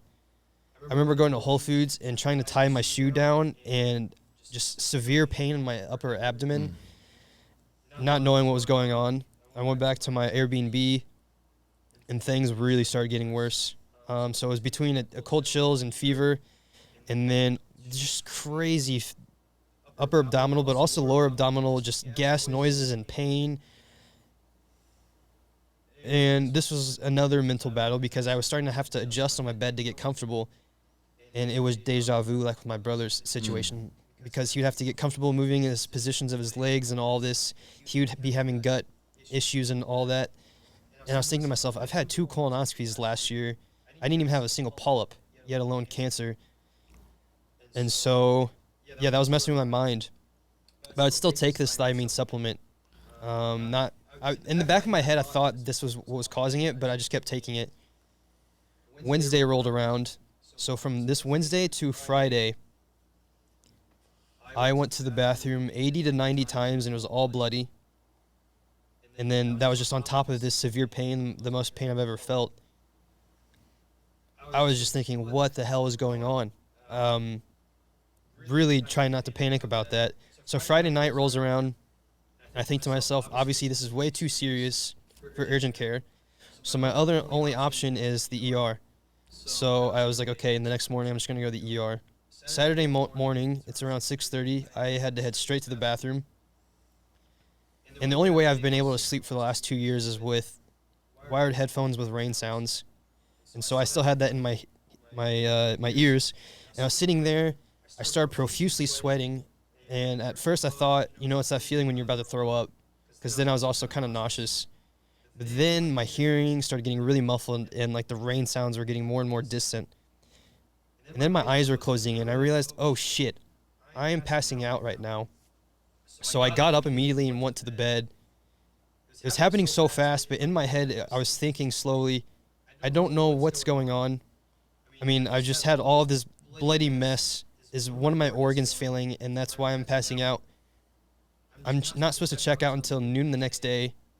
So if I pass out here, I could literally die. And so I learned that day that you could actually talk yourself out of not passing out. Because word for word, I was just saying, Ryan, you motherfucker, you're not passing out. And I just kept saying that over and over again. And then I focused on my breath. Thankfully, from Wim Hof, I was just taking super deep breaths. Some way or another, my hearing started coming back and my eyes started reopening. And I was able to adjust myself, get my keys, and go straight to the ER. Because by now it was around like 7:30 a.m. It was cold and it was sleeting out and it was still dark. Fortunately, there was no cars on the road, so I just ran every red light to get to ER. I made it. Fortunately, since it was, again, this early on a Saturday morning, I was able to get in immediately and get a bed. It's actually when I texted you the picture of the bed I was in. They did a bunch of tests and just said I had this very, very inflamed colon. And I told them that I knew the quickest way to get into gastro, get testing, is to come back to Austin. And they're like, okay, we'll give you meds and all of that. So they gave me like anti-diarrheal, but also just stuff with my inflamed gut. And they sent me on my way. This is another example of the failures of healthcare. So I went back to my Airbnb, and it was around 5 or 6 p.m. I was, again, about to just watch TV or something to kill the time because I wasn't eating at all. I was barely drinking. I could feel myself on the verge of passing out again. And so I actually packed everything and went to the ER again and said, I'm not leaving. Can I stay here for the night? They gave me 2 liters of fluid, so it just turned out I was just severely, severely dehydrated, which made sense, obviously, from going to the bathroom all that time and not drinking and all that. So I felt much better, and then they released me. That mistake, because I was in such a bad spot, I didn't know that's what I needed the first time I went there. They didn't give me any fluids. That cost me $3,000 because of that. But fortunately, I know about crowd health, so I only had to pay $500 of that. Wow. But I think about all of the people that have gone through similar experiences like that, to where they're not fortunate enough to not know about that. So now they're $3,000 in the hole. And yeah, it was just really, really, really frustrating that I don't know how you messed that up. And so that started the journey of coming back to Austin. And also to all the listeners, because I really wanted to bring this up to just showcase the awesome freaking men you guys are. I texted Brett that he was willing to fly all the way to Salt Lake City, drive my car all the way back here. That is 21 hours. Just insane. Just insane, man. That's one of the kindest gestures ever. yeah, that just showcases the type of people you guys are. And so, fortunately, I had just driven about 60,000 miles, so I knew I could make this drive. Because from Boise, it's about 25 hours back to Austin. I made that drive. I don't know how the fuck you did that. Dude, we were like, I remember us being in Bastrop just being like, there's no way we can drive this car back right now. I was like freaking out. Yeah, no, it was not We were good. freaking out. With a chronically inflamed gut, the worst thing you could possibly do is be on the road for an extended period of time. Yeah. And you're passing out because you're so dehydrated. Yeah. Fortunately, those meds were strong enough to keep me over, because I would drive about 8 hours and just stop. And so it was spread over 4 days. And then that's when I came back and saw you guys, which was wild because that was also Austin. I know people think Austin doesn't have a winter, but they have the wonkiest weather to where there'll be 1 week out of the year they'll have just ice and sleet, and happen to be then. Yeah. So I remember driving in and it's just ice covered the roads, and I'm driving so slow, but made it back. And then I tried to get into Austin Gastro, which is quote unquote the best gastro in Austin. Since I had not seen them in over a year, they told me I had to schedule a regular appointment to tell them about my case before I could do any colonoscopy and endoscopy. Even though I told them I just was shitting blood for 90 times, they completely disregarded that. So I essentially just told them to fuck off, and I found Baylor Scott and White. I was able to get in the first appointment with them and a colonoscopy and endoscopy before I was scheduled to do this first appointment with Austin Gastro. Again, this is why I love you guys so much. You've supported me so much. You guys were there to pick me up from my colonoscopy and endoscopy. Brett was the first person I saw after that. Fortunately, I didn't have cancer, but they also, I still don't understand. They said I had a really inflamed colon and it might be colitis. They never gave a diagnosis outside. It's just a super inflamed colon. Yeah, the thing is that GI seemed like he was sharp too, and he had all the credentials, and he was like, we were like, well, is it, because I was for sure, I was like, it had to be colitis or Crohn's or something. Right. It had 90 times over 3 days. I'm like, that was exactly what I had when I was fully flared up. And he was like, well, we see inflammation, but it might be Crohn's, but I don't know. So we're driving you home, and I'm like, so he still doesn't even know what he has. Pretty much. And you touched on a good point too that I just want to comment on. So the summer that we met, I've never had a huge flare-up since I got sick, but I've had 2 mini flare-ups. In the summer of 2022, I had a pretty bad mini flare-up where I was going to the bathroom like 10 times a day, and I was in Austin at the time, and I tried to call Austin GI as well and a few other places, and the minimum appointment time to get a colonoscopy was like 2 to 3 months. And I was like, I'm shitting blood 10 times a day. You can't get me in any sooner. Yeah. Like I was almost yelling at the wall. I never lose my temper like that, especially on receptionists, but I was just so frustrated. And you had it even worse than I did, where you were literally shitting blood 90 times, and they still couldn't even get you in for months. Yeah. But thank God. Sorry, go ahead. No, I was just gonna say, what's the alternative? Like, if someone's listening, like, they know of someone who's like having these types of problems, like, what else can you do? Well, I was lucky because I was still in contact with my GI back in New Jersey, and then again I called the receptionist, and she was like, "Oh, 3 months," and I was like, "That's absolute 3 bullshit." months? I was like, "I've gotten you guys for 6 years. Put me on the phone with the doctor." She's like, "We can't do that." I'm like, "Put me on the fucking phone with the doctor right now." And I talked to him. I was like, "Dude, doc, I've been shitting blood 10 times a day for the last 2 months. I need a colonoscopy." And then he was able to make some changes. He got me in like the Monday of next week, and then I just flew back across the country. Wow. Yeah, I feel like, luckily, my only second call was Baylor Scott and White, and I was able to get that in. Right. Essentially, my way of doing it, I just would have been very persistent in making calls with people in Austin, Houston. I mean, I just would have been making an insane amount of calls until someone would have been able to get me in right away. And outside of that, I honestly have no clue what you could do with that. Yeah, because if I didn't have that connection, I would have had to do what you've done, where you're like, you're so sick, you're like, I don't care if I have to drive across the country. I just need to get images, so they need to open up the hood to know what's going on. Yeah. It's just unfortunate, like the feeling of desperation. Like I've never been there, but I can feel it, like in both of your guys' situations, where you're like, I'll literally do anything to fix this. Yeah. And how stressful that must be. It's very. Yeah. Yeah. I just want to make sure too, we can cut. For some reason, that ISO is saying 0. I know we're good. We're good. We have 21 minutes left. Okay, sorry. I just wanted to make sure we were recording because Yeah. I almost had a panic attack. But anyway. Could you imagine? Anyway, yeah. I would have literally thrown the mics across the room. But Yeah. That's We're what good. happened with Nolan and me. So. yeah. But anyway, so we pick you up. Might be Crohn's. He's like, you definitely don't have cancer. We don't think you even have IBS, which is bizarre. I don't think that was true, but because trust me, I'm a doctor. I know. So then where do you go from there?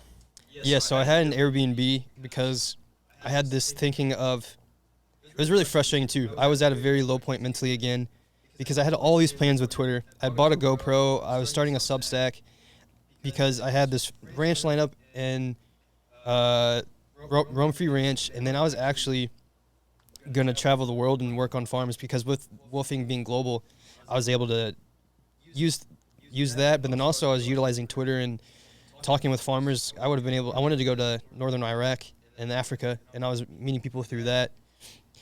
So I knew I didn't actually go back to Baylor Scott and White, and I was slowly feeling better, and I was just realizing, okay, maybe I can just fix it with diet and sunlight and try to fix on my own. And I started slowly feeling better. So I reached back out to Rome Free Ranch, and I was going to go out there in May, which is great. So I was going to be there from May until about the end of July, and then I had 3 farms lined up for the rest of the year in Italy, to where I was going to go farm in Sicily, then Bologna, then Milan, and then I was just going to travel a lot of Europe and then just keep going elsewhere. And the whole point of all of that was just reconnecting us back to our food and giving them a voice with all that, and then just actually having videos and showcasing everything. Because that's what I realized at the beginning of sharing my story and why it blew up and why so many people were really interested in what I was doing, because they came to the same realization that I had the year prior was, I don't know the last time I talked to a farm or ranch. I don't remember last time visiting one. I've been so disconnected through all of this. And food is literally what keeps us alive. So yeah, I had this game plan, and then I was just going to recover in Austin and lay low. And then at the beginning of that, because this was now February was pretty rough mentally. Because I felt like such a loser. My Twitter was starting to pick up, but it was essentially 2 years now of my life to where I feel like I just had done nothing. Looking back now, I was laying down that foundation, a completely new foundation. That's what I was doing through all that. But at the time, it just didn't seem like I was doing anything. And so I remember talking to one of my good friends, Jim, and he talked sense into me, and that really helped. And yeah, so then with that going forward, I was thinking, okay, I'm going to recover here and just do whatever. And so I was staying up North Austin. There's a park nearby, and I would just hang out there during the day and just read and try to just relax. One day as I was going on a walk, just this random thought popped in my head of an apparel brand within agriculture space. Because I was just thinking about how humans are so tribal by nature. You can make really cool looking apparel, and I mean, just thinking on like Nike, they had a really clever just do it, and just their whole brand, and now look where they're at now. There's a lot to that. And so I started going back and doing research and realizing there's really no cool looking apparel outside of the actual branding of a farm or ranch that they've got for their own. There's really nothing. And then a lot of the stuff that you see in like Tractor Supply Co. or other places, it's like that 90s deer hunting game themed like art style. Yeah. It's just like, okay, this is severely outdated.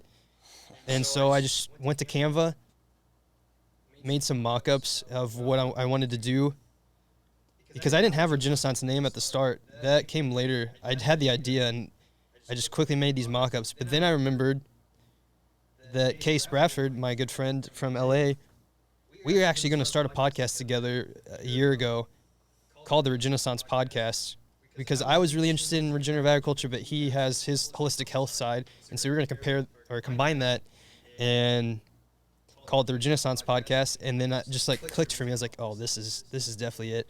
So I reached back out to him. I knew it wouldn't be an issue, but he was the one that coined that. And so I was like, hey, man, I've got this idea, and I think Regenaissance would be perfect. He said, yeah. So I was like, all right. So I went back to Canva. I had the bison image and just had actually the colors I'm wearing right now and made that mock-up, and I just sent it out to everyone in my contact list, essentially.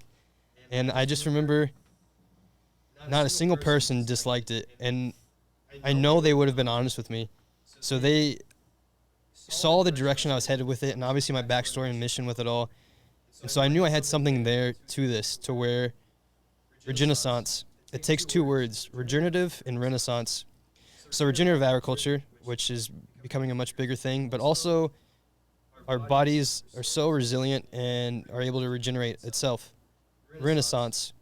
So as you've seen Liver King just explode on the scene with liver, and Paul Saladino talking about organs, and nose to tail, huge bone broth explosion to where you go to the stores now and there's... Everyone has it. Yeah.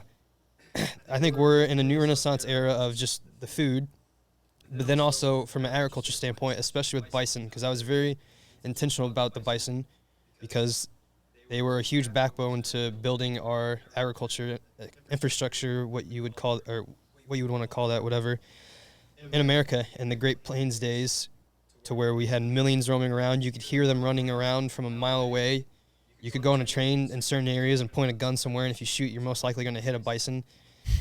But they almost went extinct. But now people are starting to really see the value in them and just how majestic they are. And so I thought that we're definitely in a new Renaissance era with them, because they are also amazing creatures of regenerating our land. And so that made a lot of sense. And so I continued on with this brand, and as people started really liking this idea, I realized I had something here. So I actually messaged the farmer in Rome Free Ranch, and then all the Italian farmers, I'm not coming. I'm staying here. Just going to take that risk and, just burn the ships and go on with this. Because then one of my other good buddies mentioned, he's like, hey man, you gotta do something about raw milk with tagline Raw's Law. And I was, yeah. And so I had two concepts. I had this shirt and then the Raw's Law shirt. But then I was really spinning my wheels and trying to figure out what to do, because I'd never started a business, yet alone an apparel brand. This was probably late March. I'm just kind of spinning my wheels because there's so much apparel that I want to do, but I don't know when to release and launch, what all to release and launch with. One of the people I reached out to was Van Man, and was fortunate enough to talk on the phone with him for like 8 minutes, and that answered everything. But he essentially just told me, you've got two great products with those two concepts and shirts. Start a social media ASAP, get the launch date, and just go, because you will learn so much along the way, because you're obviously spinning your wheels. And I did exactly that. That following week, started the Regenaissance social media, and was going on with all of that. The challenging thing was I still didn't have a graphic designer, and I'm terrible with art. I made the quick Canva mock-up because they already had their own, they had a bison image that I could already use. so I was able to do that. Fortunately, with the power of social media, I went back to LA, and this was around that late March too.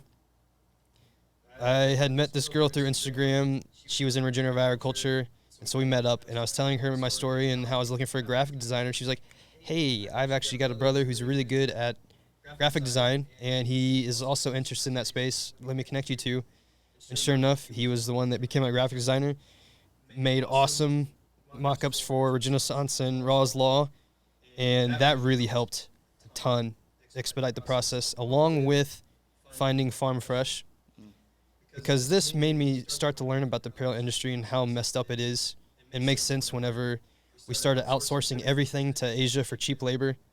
We stopped growing a lot of the cotton, and then here comes petroleum, and we use that for polyester, and now polyester is 55% of our apparel. It's an insane amount. Because there are, I guess you could say there are benefits, and I see why people wear stuff like polyester, especially whenever you're athletes. It's kind of hard to make breathable, long-lasting, good apparel out of natural fibers for that grueling work, because that's why they make it. It's very stretchable, sweat-resistant, XYZ with polyester. That's why they do a lot, and on top of it just being insanely cheap. So I was trying to figure out, okay, I've got this brand and it's my own business. I've got to do it the right way that I feel like it should be. So I want to do all natural fibers, and I do not want to utilize China. So that was another huge challenge trying to do that in America. Near impossible for people that don't know. Yeah, Harry and I have been doing a lot of diving into the apparel industry, partially because of you and also partially because Pete Roberts from Origin accepted to come on the podcast. So we've been listening to a bunch of Origin stuff, and the way that we've broken the back of our rancher and our food system, the same thing has been done to the jean maker and the U.S. clothing maker too. Yeah. Almost everything is from China, Middle East, etc. Yep. Yeah, so I was ordering a bunch of samples of shorts, shirts, sweatshirts. It was really hard to find something that I could sell that's affordable. The material looks good, has the color, because I really made sure that if they didn't have this color and that looked good, then I wouldn't do it, because I really liked the look of this maroon with this mustard, and everyone else seemed to really like that. The mustard is your calling card. Oh yeah. How many of those individual mustard shirts do you have that you rotate through? I wear one every single day, pretty much. Yeah. Are you only wearing Regenaissance these days? Oh yeah. I love it. If I don't wear like my African printed clothes that I wear, this is all I wear. The black African print shirt. Dude, Yeah. the best shirt of all time. Like I stopped even wearing my white and blue shirts because I wear this so much. Yeah. So you finally found someone that did the mustard print with the red, the way that popped, that you loved Yeah. it. And was that the And it person? was affordable too, because that was another big piece. There'd be parts where it would have the good looking colors, feels good, but I have to sell it for, like for shorts, for example, I'd have to sell them for $125 or $150 just to make a solid profit. Jeez. I don't want to do that for people. Other people that want businesses, they can do that. That's not my, I don't want to do that. And so luckily I found Farm Fresh, which is the shirt I'm wearing now. It's 100% organic cotton, made in America, and yeah, sourced in America and made in America. And so I decided to go with that. And so I had a launch date for May 28th of this year. As all of that was going on, my mom's stuff obviously progressed, or I guess you'd say progressed to getting worse and worse. Mother's Day hit and made me realize how much I'd suppressed all my mom's stuff. Because here, I'm finally getting much better with my brother's stuff. I'm actually doing a business, and the turnaround time was really quick, actually. 2.5 months, essentially, and I was really happy with that. I feel like I'm finally doing something with my life. But, yeah, Mother's Day rolls around. I knew she was dying really soon. I knew this was her last year on Earth. I thought she was going to die last year, to be honest. I remember it was around 10 or 11 a.m. of Mother's Day. I parked into the parking garage of Whole Foods at the Domain, and I don't know what made it happen, but as soon as I parked, my mind just went crazy to where all of these images of the past with my mom happened, and then thinking about the present right now, and then realizing that there's no future with her.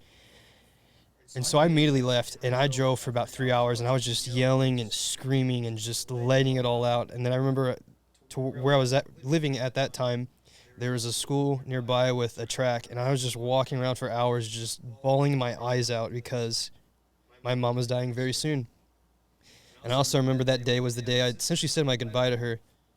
And she knew it too based off of her response. But that wrecked me. And that wrecked me for the whole month of May, to where I was barely doing anything outside of just trying to get the brand launched and try to get social media going. So I'd go to this coffee shop every single day, do the work, and then just come back home and just essentially be a vegetable. I was definitely still smoking a lot of weed and trying to numb myself because, yeah, it was just obviously really hard. I had a really great mom.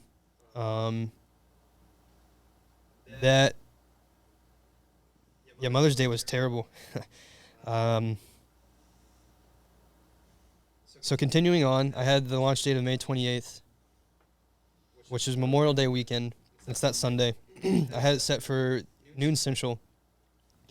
That Friday night, she texted me out of the blue asking for my website, which I found strange because before she really declined cognitively, she texted me and called me pretty much every day. She was that type of mom.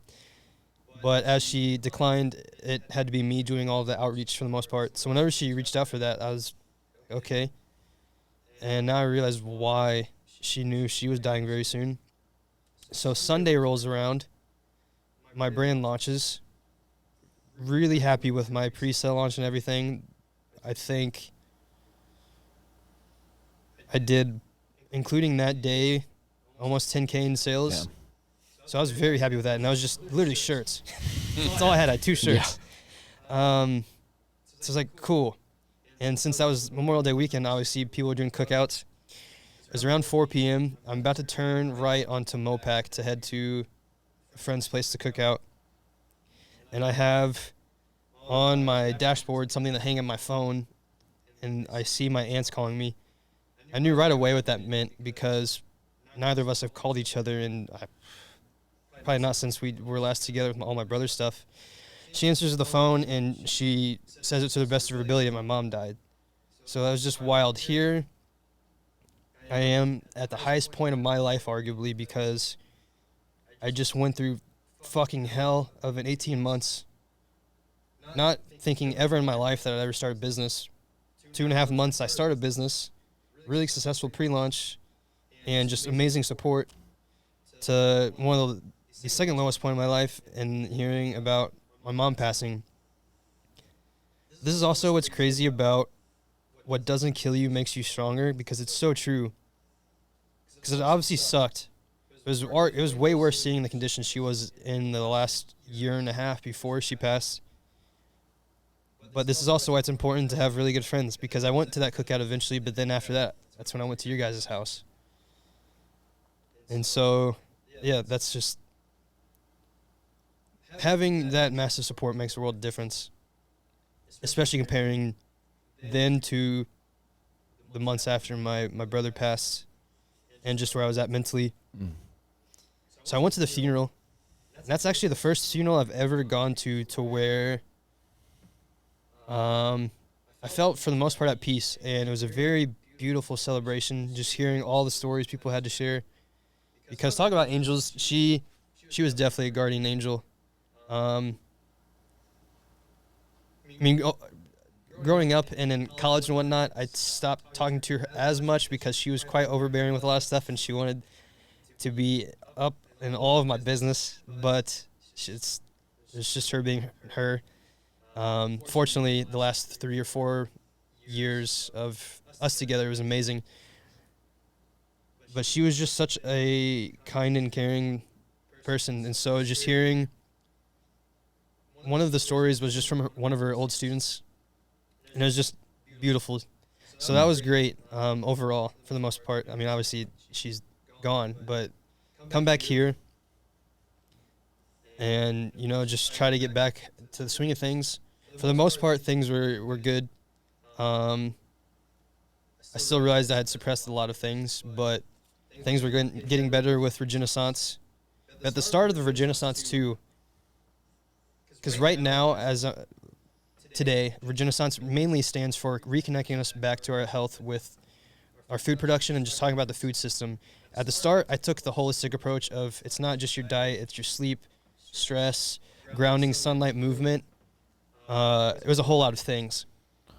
And I was trying to write about all of that, and it felt okay, but it still didn't feel true to myself. And then I had this life-changing experience like a month and a half ago, to where there's this Bitcoin and entrepreneurial event, and Jeff Booth was there. I knew who he was, but I didn't know to the full extent who he was, because he's really well known in the Bitcoin space, incredibly successful businessman, and he's also one of the greatest human beings I've ever met. So I remember we're sitting at a park. Clay Fink asked him a question about just him starting his business and some of the failures and just leading up to his big business. And just hearing him talk, I realized how much of a genuine person he was. And so I started just asking questions about his upbringing and whatnot, and that led to just talking about family. Because the month of June made me realize the family that helped raise me my dad's still here, but my mom and brother obviously won't be here for whenever I raise my family.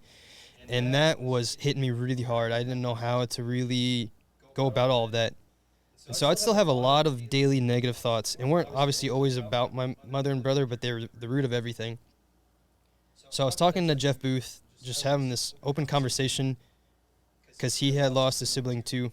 And at his age, I was just like, okay, man, this guy is the real deal. I got to ask how he manages that stuff. So the next day rolls around, and we're sitting there, had the most raw conversation possible with a guy that I barely had just met a day before. And it changed my perception of everything with my family. So essentially, I was just asking, how the heck do you cope with all that? Because I'm huge into history, and especially military history. I tried watching Saving Private Ryan 3 different times.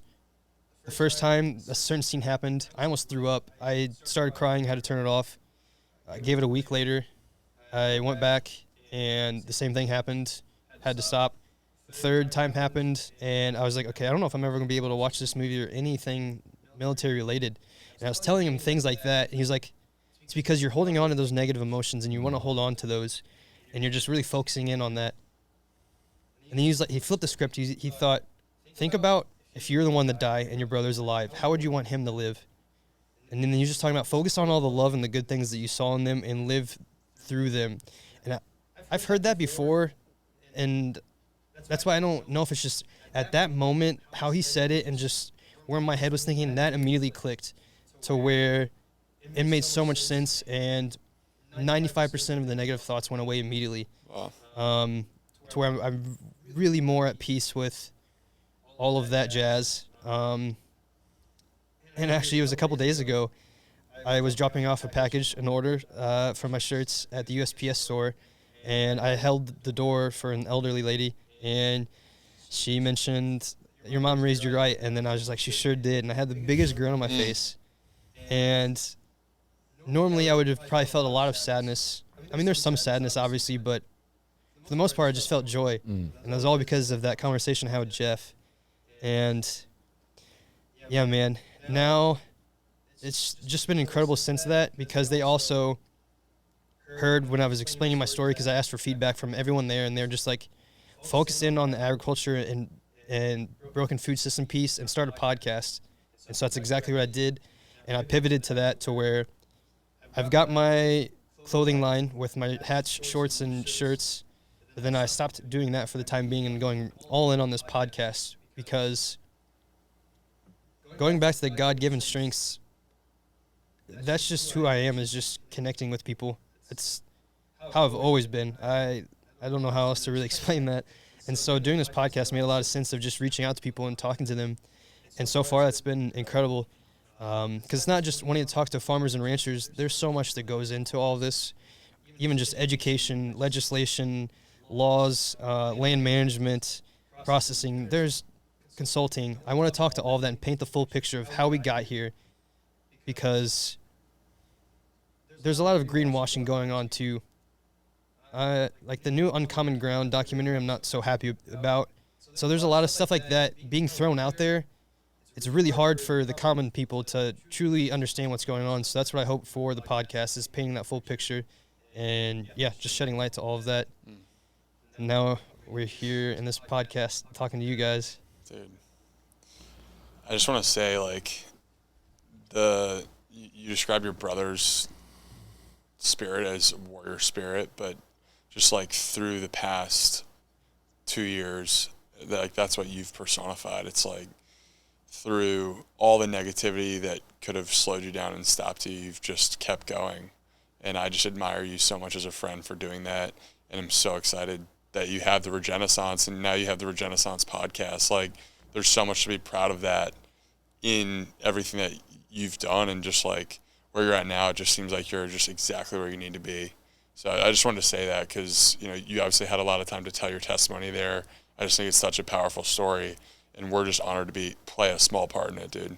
Thanks, man. I appreciate that. Yeah. I will say too, with that was the thing that was, when I was in those dark times after Tyler died, I realized just the path I was heading down was just complete escapism, and I was just thinking about legacies, but also just, I want a family. If I want a family and I'm still the type of person I am right now with all those things that I'm doing to myself, that's just not, that's, I'm trying to think of the best way to phrase it. That's just poor planning and just would be so bad for my future wife and kids. And so I wanted to do that deep work because also I just went through all that stuff with my brother. I'd just be pissing on his grave if I didn't make something of my life. That's actually the last words I said to him was I'm going to make something out of myself, not just for me, but for us. And I will always make that promise. Do we do the game? Yeah, I think we have to. So the game that we have for this is, so obviously I think one of the central themes to this episode is the role that Twitter has played in your life and the people and their relationships. So we asked some people that we know that you're close to and we're close to just to send just quick messages on like what they think about you and what you mean to them. So we're gonna read it. We're gonna read it out. The title of this game is "Which Twitter Mutual Is This?" All right. So this is the first one. Ryan is someone who leads with warmth and love, but the more you get to know him, you find that the source of that warmth comes from having faced some very difficult things in life. There's nothing more powerful than a man on a mission, and that's Ryan, unbreakable or unstoppable and unbreakable. Who do you think it was? I honestly have no clue. That's great, though. Kellen. I feel like it's going to be impossible to guess who wrote. No, it is. Should we do a quote and then Yes. say who said it? Yes. Okay, cool. This one's lengthy, but I think it's worth it. I think it it's was super nice. It's incredible. All right, so this is lengthy, but it's beautiful. This is it. Ryan is in a very fascinating spot right now. The spot where you can start drawing some envy in public through some of your success, but you can't seem to be able to tell if you're really making an impact through your work. In short, he is able to get called lucky by many people who don't really know him in the upcoming year or so. But just like in most cases, Ryan is anything but lucky with the conventional sense of having the things that are currently present in his life handed out to him. Like most people, he will inevitably become successful. He has run out of the things he could use as excuses in order to give up a long time ago. And to be honest, no one would blame him if he chose to do so. But his God-given stubbornness, intelligence, friends, and a tiny bit of self-faith have carried him in a very long way. And just like the people who are sitting in front of him, he managed to not only get past the long troubles that he's faced for years and become a better man for himself, but he is also managing to help many others through his quite unique improvement. He's the type of guy I'd call at 4 a.m. and is a living embodiment of the Latin phrase per ardua ad astra, which means through adversity to the stars. If you use it, you can scratch whatever you don't like or use the final part, but his God-given stubbornness, intelligence, friends, and a tiny bit of self-faith have carried him in a long way. Oh, so that was him trying to tone it back, but that was from George. So George is Italian, so a little bit of broken English, but I thought that was really nice. That's awesome. And a lot of it was true. I've got one more.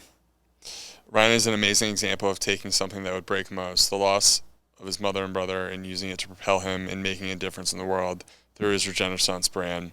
His genuineness and willingness to help others is admirable. I'm glad that I'm able to call him my friend.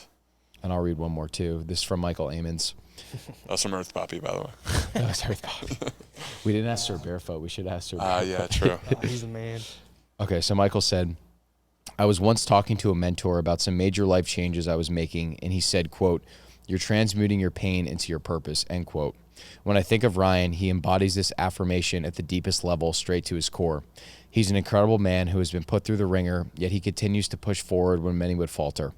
How often do we see people face a fraction of the difficulty that Ryan has faced over the last several years and give up, turning to various coping mechanisms in order to hide from the pain? Not Ryan. He has chosen to harden the emotional turmoil he's been through and channel it into an idea that the world can be a better place, that perhaps through his actions he can manifest change such that others may not have to endure the suffering that he has. The strength and resilience required to maintain this attitude brings tears to my eyes, and I aspire to embody to it someday. I am incredibly proud to call Ryan Griggs a friend and a brother. Dang. Those are great. Yeah. Thank you for sharing, man. We've got a few more that we can share with you, but I think in the interest of time, you your story is just something that I think is going to live on through the brand that you create with the Regenaissance, and the more time and energy that you invest in that, like, it's just going to continue to share this story of healing. Like you said, the two pieces, regenerative agriculture and the Renaissance. And I know Brett and I just like love seeing the brand everywhere. Like, we see it online, and we're just like, it's spreading. So truly incredible to see what you're doing with what the hand that has been dealt. And I just see so many of God's blessings just on the trajectory that you're on. It's unbelievable. So appreciate you coming on today. I think that those final words from our Twitter mutuals were a perfect way to cap it. And just appreciate you, dude. You're doing Love you great all, work, man. Thanks for Love you, having me. brother. Thanks for doing this.